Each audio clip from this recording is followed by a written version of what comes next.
Assalamualaikum warahmatullahi wabarakatuh. Bagaimana kabarnya anak-anak kelas 5? Masih tetap semangat ya? Dan tentunya dalam keadaan sehat walafiat. Anak-anak, pada hari ini kita masih belajar tema 3, subtema 1. Pada pertemuan kali ini, kita akan belajar mengenai interaksi sosial dan interaksi dengan lingkungan hidup. Sebelum kita belajar lebih lanjut mengenai interaksi sosial dan interaksi dengan lingkungan hidup, yuk kita simak penjelasan berikut terlebih dahulu. Anak-anak semuanya, apakah kalian pernah berpikir bagaimana kita bisa menghasilkan makanan yang kita konsumsi sehari-hari? Ya, makanan merupakan bahan baku utama bagi manusia untuk memproduksi energi dan memenuhi segala nutrisi yang diperlukan oleh tubuh. Dalam pemenuhan makanan, manusia tentu tidak dapat bekerja sendiri. Tetapi manusia perlu melakukan interaksi sosial dan interaksi dengan lingkungan hidup. Seperti halnya untuk mendapatkan nasi, kita membutuhkan seorang petani. Kira-kira dalam proses menghasilkan makanan yang kita konsumsi sehari-hari, proses apa saja ya yang terjadi? Dan siapa saja yang terlibat dalam proses tersebut? Apakah manusia perlu berinteraksi dengan lingkungannya? Tentu iya, karena manusia akan berinteraksi dengan tanaman, air, tanah, dan lingkungan sekitar lainnya. Bagaimanakah dengan lingkungan sosialnya? Apakah manusia membutuhkan orang lain? Jawabannya pasti iya. Karena manusia membutuhkan petani, kemudian pembajak sawah, orang yang menanam padi, memanen, menggiling, dan lain sebagainya. Apa ya yang dimaksud dengan interaksi? Interaksi adalah suatu jenis tindakan yang terjadi ketika dua atau lebih objek mempengaruhi atau memiliki efek satu sama lain. Lalu, mengapa manusia perlu melakukan interaksi? Manusia perlu melakukan interaksi karena manusia adalah makhluk sosial. Apa itu makhluk sosial? Yaitu manusia tidak dapat hidup sendiri tanpa bantuan dari orang lain. Seperti yang Bu Herti sampaikan sebelumnya, bahwa dalam kehidupan kita sehari-hari terdapat interaksi sosial.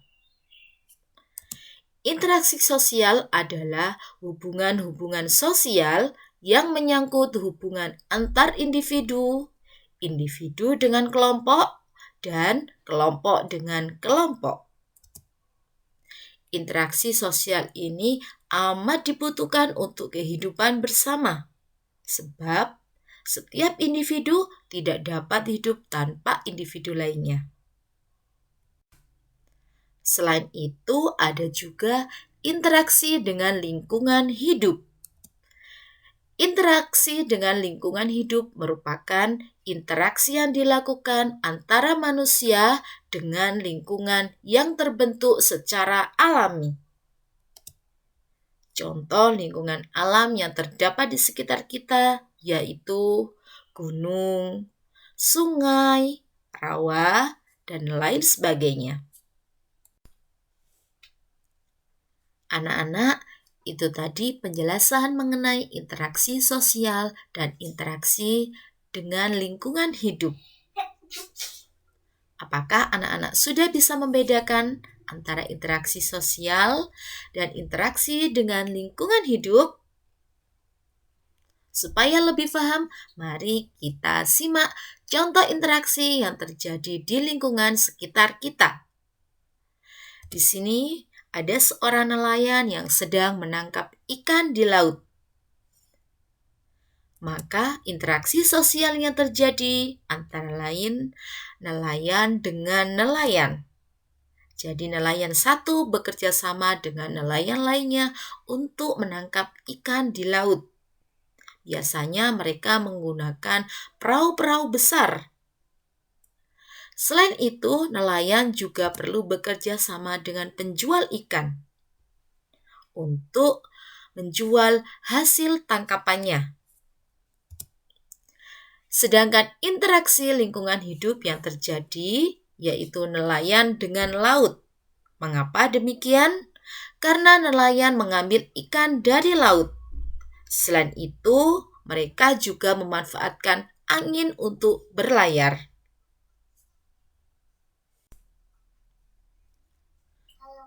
Berikutnya, contoh interaksi yang terjadi di lingkungan sekitar adalah kegiatan menanam padi yang dilakukan oleh petani di sawah. Petani tidak melakukan kegiatan pertanian dengan sendiri, tetapi butuh bantuan petani-petani yang lainnya.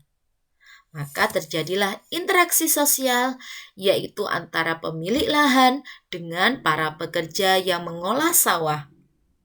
Misalnya, membajak sawah, kemudian menanam padi, dan memanen padi yang telah menguning.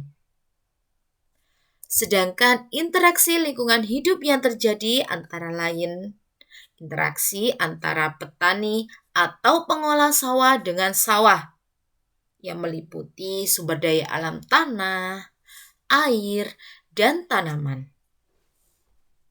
Bagaimana anak-anak? Pasti kalian sudah lebih paham dengan contoh-contoh yang telah Bu Guru jelaskan. Dengan adanya interaksi manusia dengan lingkungan hidup atau lingkungan alam, apakah berpengaruh dengan lingkungan alam sekitar kita?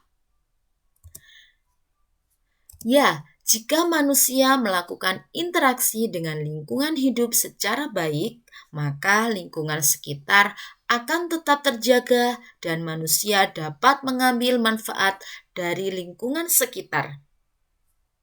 Tetapi sebaliknya, jika manusia berinteraksi dengan lingkungan hidup secara sembarangan, misalnya dalam hal ini manusia memanfaatkan hutan dengan penebangan hutan secara liar seperti ini, maka akan dapat merusak lingkungan sekitar dan menimbulkan kerugian bagi manusia sendiri.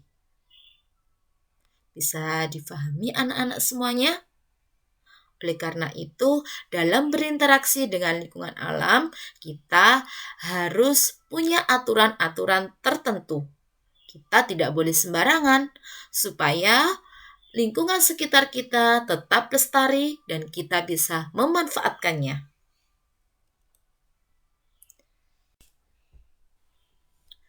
Nah, anak-anak, demikian penjelasan dari Bu Herti hari ini. Semoga apa yang kita pelajari hari ini bermanfaat. Anak-anak kelas 5 tetap semangat belajar di rumah dan jangan lupa menjaga kesehatan dengan makan makanan yang bergizi dan rajin berolahraga. Memakai masker ketika keluar rumah dan mencuci tangan menggunakan sabun. Terima kasih. Wassalamualaikum warahmatullahi wabarakatuh.